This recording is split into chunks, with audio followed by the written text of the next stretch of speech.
আজকে আবারও দুটি সত্যভৌতিক ঘটনা নিয়ে হাজির হয়েছে আপনাদের সামনে। এগুলো গল্প নয়, সত্য ঘটনা। আজকে আপনারা পরপর দুটি সত্যভৌতিক ঘটনা শুনতে চলেছেন। প্রথম ঘটনাটি হচ্ছে ঠিক এরকম। একটি শিশু সমাধিস্থলকে কেন্দ্র করে, মানে যেখানে দুধের শিশু মারা গেলে সেই মৃতদেহকে গৌড় দেওয়া হয়, সেই স্থানটিকে শিশু সমাধিস্থল বলা হয়। আর এই ঘটনাটি শেয়ার করেছে আমার বন্ধু মৃন্ময়। মৃন্ময় এর আগে বেশ কিছু ঘটনা সংগ্রহ করে আমার সাথে ঘটনা শেয়ার করেছে, আর কিছু ঘটনা সে নিজের গলায় রেকর্ড করেও আপনাদের সাথে শেয়ার করেছে, যেগুলোর লিঙ্ক আমি নিচে ডিসক্রিপশানে আর উপরে কার্ডে দিয়ে দিচ্ছি, চাইলে আপনারা গিয়ে শুনতে পারেন। আর দ্বিতীয় ঘটনাটি হচ্ছে ঠিক এইরকম, মানে অনেক রাত্রে রাস্তার মধ্যে কেউ একজনকে হেঁটে যেতে দেখা গেল, কিন্তু আসলে সে কে জানতে হলে অবশ্যই ঘটনাটি আপনাদের শুনতে হবে। আর দ্বিতীয় ঘটনাটি শেয়ার করেছে আমার মামাতো ভাই। তো কথা না বাড়িয়ে শুরু করছি আমাদের প্রথম ঘটনা। তো প্রথম ঘটনার স্থানের নামধাম আমি অবশ্যই কিছু নিচ্ছি না, তো গল্পের মতো করে আপনাদের শোনানোর চেষ্টা করছি। তো শহরের প্রান্তে একটি ছোট্ট কালী মন্দির, ওই কালী মন্দিরের পিছনে হচ্ছে ওই শিশু সমাধিস্থল, আর পাশ দিয়ে একটি ছোট্ট নদী বয়ে গেছে। নদীতে চলমান জল না, স্থির জল। সারা বছর কম বেশি জল থাকে, সেই জলে মাছ চাষ করা হয়। তো এই ছিল জায়গার বিবরণ। তো রাত্রে ওই যে কালী মন্দির আছে, কালী মন্দির অবধি আলো রয়েছে, কালী মন্দিরের পর ওদিকটা আর কোনো আলো নেই, অন্ধকার। আর রাত্রে কি দিনেও খুব একটা মানুষজন ওদিকে খুব একটা যায় না। তো ঘটনাটি আমার বন্ধুর, মানে মৃন্ময়ের দূর সম্পর্কের এক দাদার সাথে ঘটনাটি ঘটে। তো একদিন রাত্রেবেলা ওখানে যখন যায়, মানে এমনি মন্দির দর্শন করতে, তো কাছে ছিল সিগারেট।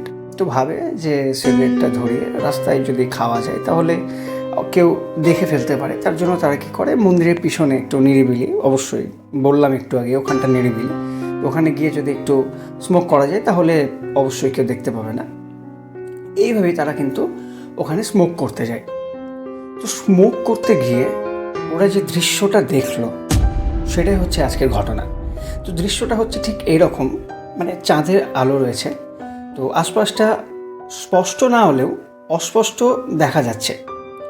তো নদীর ওপারটাতে একটি লম্বা মতো লোক, মানে একটি সাধারণ মানুষের তুলনায় বেশ কিছুটা উচ্চতা সম্পন্ন একটি ছায়ামূর্তিকে দেখা যাচ্ছে।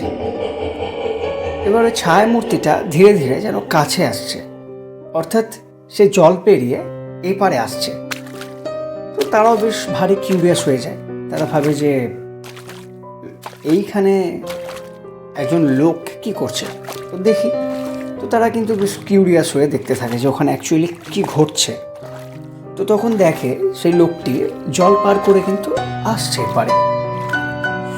তারপর ধীরে ধীরে ওরা যেটা রিয়েলাইজ করলো সেটা হচ্ছে এই যে অ্যাকচুয়ালি লোকটার পাগুলো জলের ভিতরে ঢুকে নেই। মানে কেউ যদি জল পার করে আসে তাহলে কি হবে, তার পাটা জলের ভেতর ঢুকে থাকবে, মানে মাটির ওপরে, তো তাকে হাঁটতে হবে স্বাভাবিকভাবেই। আর যতটা জল থাকবে ততটা জলে ঢেকে থাকবে, কিন্তু অ্যাকচুয়ালি তা নয়। মানে ঠিক মনে হচ্ছে যেন জলের ওপরে সে লোকটি হেঁটে হেঁটে চলে আসছে। এবার এটা চোখের ভুল না সত্যি, সেটা কিন্তু বিচার করার দায়িত্ব কিন্তু আপনাদের হাতে। আমি শুধু আপনাদেরকে ঘটনা শোনানোর কাজটা করছি। তো এইভাবে লোকটি কিন্তু জল পার করে এলো।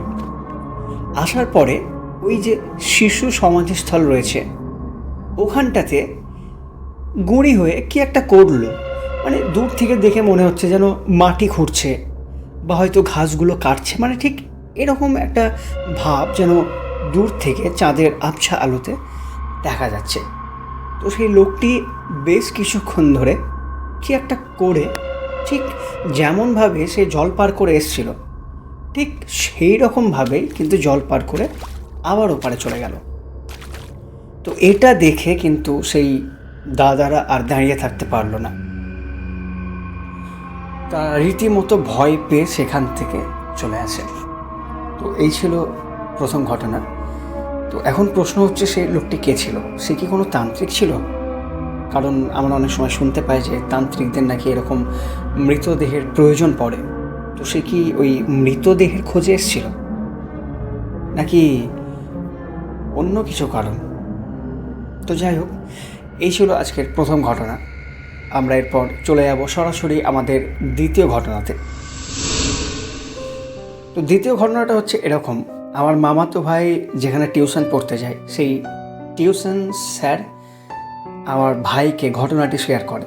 তো ওই টিউশন স্যারের এক মাস্তুতো ভাই, সেই ভাই হচ্ছে একটু বকাটে ধরনের, মানে যখন যে ইচ্ছে হয় তখন তাই করে।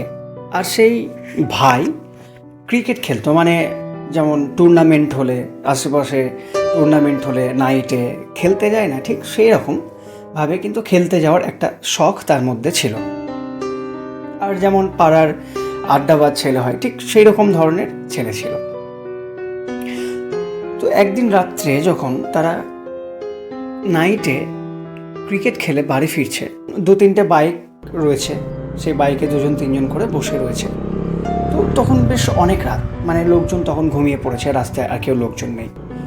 তখন তারা দেখলো যে রাস্তা দিয়ে একজন মহিলা হেঁটে হেঁটে যাচ্ছে। তো প্রথমটাই তারা একটু কিউরিয়াস হয়, তারপর ভাবে যে যাই গিয়ে একটু কথা বলি, কী ব্যাপার। তো সেই মেয়েটি যখন যাচ্ছে রাস্তা দিয়ে, তখন তারা কিন্তু পিছন পিছন যেতে থাকে আর জিজ্ঞেস করতে থাকে যে এরকম যে তুমি কোথায় যাবে, বা তোমার নাম কি, কি সমাচার। তো ঘটনাটা কিছুটা মানে একটু এরকম, মানে ছেলেগুলো একটু চেপ হতে থাকে ওই মেয়েটার উপরে। তো এইভাবে যেতে যেতে মেয়েটি হঠাৎ করে পাশে একটা গলিতে ঢুকে পড়ে। তখন এরা বলে যে এরকম দাঁড়া দাঁড়া দাঁড়া, গাড়িগুলো দাঁড় করানোর পর যাই গিয়ে দেখি। তো গাড়িগুলো সাইডে রেখে ওখানে এবার গলির মধ্যে ঢুকেছে। ঢুকে তখন ওরা কী এমন দৃশ্য দেখেছে জানি না, ওখানে সব কটা অজ্ঞান হয়ে পড়ে যায়। তারপর দিন যখন চোখ খোলে তখন তারা সব কটায় হসপিটালে।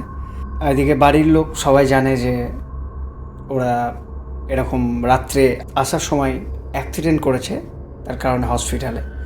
তারপর যখন হসপিটাল যাওয়া যায় তখন শোনা যায় যে এই ব্যাপার। তো যখন ওদেরকে জিজ্ঞেস করা হয় যে তোরা কী এমন দেখলি যে যার কারণে তোরা অজ্ঞান হয়ে গেলি, এরকম তোরা ইয়াং সাহসী ছেলে, অনেক রাত অবধি তোরা ক্রিকেট খেলে বাড়ি ফিরিস, তো তোদের সাথে কী এমন ঘটলো যে এরকম দেখে ভয় পেয়ে গেলি। তখন তারা বলে যে আমরা এমনই একটা ভয়ঙ্কর মুখ দেখেছি, মানে যেটা ডিসক্রাইব করা যায় না, মানে ওই চিন্তা আমরা মাথাতে আনতে চাই না, সুতরাং প্লিজ তোমরা আমাকে আর জিজ্ঞেস করো না। তো শোনা যায় যে তারপর থেকে নাকি সেই বখাটে ভাব একটু কেটে গেছে। রাত্রে এরকম কোনো, রাত্রে কি মানে দিনে কোনো মেয়ে দেখলে তাকে তারা ডিস্টার্ব করতে যায় না। তো এই ছিল আজকের দ্বিতীয় ঘটনা। ঘটনাগুলি খুব ছোট ছিল, কিন্তু আমার কাছে ইন্টারেস্টিং ছিল ঘটনা। আশা করছি আপনাদেরও ইন্টারেস্টিং লেগেছে। আর আপনার ঘটনা আমাকে অবশ্যই পাঠান preeterkotha@gmail.com এই মেলে, অথবা ফেসবুক পেজে ইনবক্স করতে পারেন। সেই ফেসবুক পেজের লিঙ্ক নিচে ডিসক্রিপশনে, আর মেল অ্যাড্রেস নিচে ডিসক্রিপশনে দিয়ে দিলাম। ওখানে গিয়ে আমাদেরকে খুঁজে পেতে খুব একটা অসুবিধা হবে না আশা করছি আপনাদের। আর আমরা কোনো রকম কুসংস্কারকে সমর্থন করছি না, শুধুমাত্র এন্টারটেনমেন্টের জন্য বিভিন্ন মানুষের জীবনে ঘটে যাওয়া এরকম অলৌকিক অযৌক্তিক ঘটনাগুলি আপনাদের সামনে তুলে ধরাই আমার কাজ। আমরা কোনো রকম কুসংস্কারকে সমর্থন করছি না একদমই, শুধুমাত্র এই ঘটনাগুলিকে এন্টারটেনমেন্ট হিসেবে নেবেন। তো এই ছিল আজকের ঘটনা। আর আপনারা অবশ্যই আমাকে ঘটনা পাঠান, কারণ ঘটনা আমার কাছে, কারণ ঘটনা পাওয়া একরকম মানে পাওয়াই যাচ্ছে না। কারণ ঘটনা আপনারা যদি না পাঠান তাহলে কোথায় পাবো এত ঘটনা। তো প্লিজ আপনারা ঘটনা আমাকে পাঠান। তো আজকের জন্য এটুকুই ছিল। আজ তবে উঠি, মনে রাখবেন এগুলো গল্প নয়, সত্য ঘটনা।